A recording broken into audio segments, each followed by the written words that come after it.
donors, board members, volunteers of the year, and everybody in between, family members, spouses.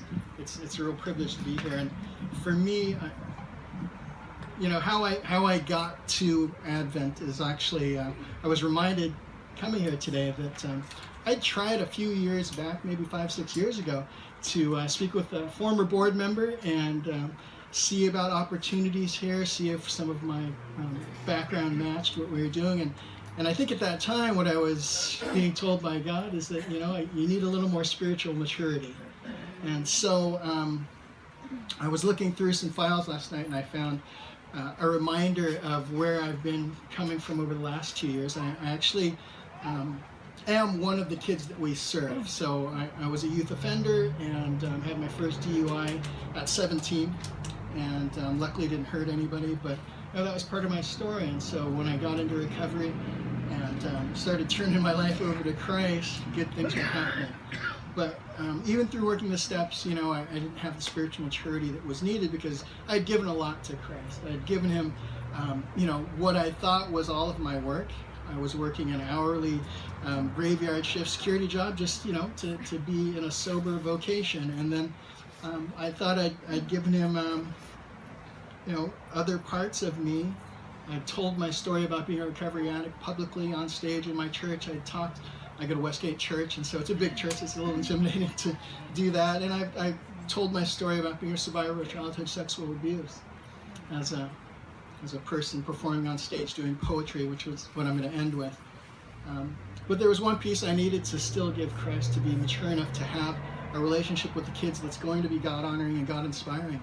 And that was owning my piece about having a criminal history. And so what ended up happening was I was accepted into an entrepreneur academy specifically for people with criminal histories. It's called Defy Ventures. And through that experience, I got to start a company. It was an amazing experience. Got partnered with like a venture capitalist in Silicon Valley and got to meet people who really supported me, even though I was talking about the stuff that, most people never really wanted to allow to be public. And so, it was a lesson of just, trusting that God's going to make diamonds out of us, no matter how rough the edges are. And so I love that theme. The company is still in existence, but my company, wasn't going to pay the bills. So I reached out again to Advent, and I was first hired as an outpatient speaker for the program Too Good for Drugs. And it was great because I got to go into some of the schools that, I used to party at. So it was an interesting opportunity, and it was really blessing because it allowed me to kind of get back into a program at William Jessup University for my KDAC, which is the Drug and Alcohol Counseling degree program. And anyway, so from there, I'm now serving kids from 5 high schools in the Fremont Union High School District. So I'm a drug and alcohol counselor. It's beautiful. As God was maturing me for this process and losing the company and still not, I called the company GoForth.pro, and the reason I did that was because I initially wanted the company to serve other people with criminal histories, teach them how to be director, sales development people. And so in high tech, they call it a pivot when you have to switch your strategy. So, I needed to get a full-time job. I applied for Advent, I got it. Kept some contacts alive through GoForth, and now we're actually able to work with other startup companies and have kids do some beta testing for these companies. So God's still using the company. He's giving kids hope by helping them see that they're not going to be locked out of Silicon Valley if they work their program and they do what they need to do. And I think part of what we can do together is really look at how we serve our kids in these lower economic circumstances and show them they're not locked out. There's opportunities for them. So when I wrote this particular poem, it's called A Conquering Love. I wrote it with the heart set of, how do we come alongside people that we normally wouldn't? And I wasn't even really knowing that I was going to be doing this job yet. I was still kind of in that in-between period. That's why I shared a little bit about that entrepreneurial journey. So God uses all of it, Today, when I'm sitting across from kids, I'm looking at myself, 40 years ago. So it's pretty amazing. But this is the poem. It's called A Conquering Love.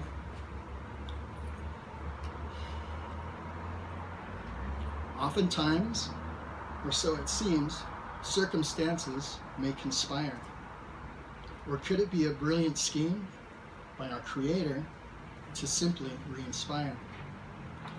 Growth opportunities to be taught assumes we can be present, or this lost cause is lost and builds up any resentment. For crazy love is juxtaposed by those supposed to turn the other cheek, yet with arms by side and eyes cast down, who's pushed away the meek?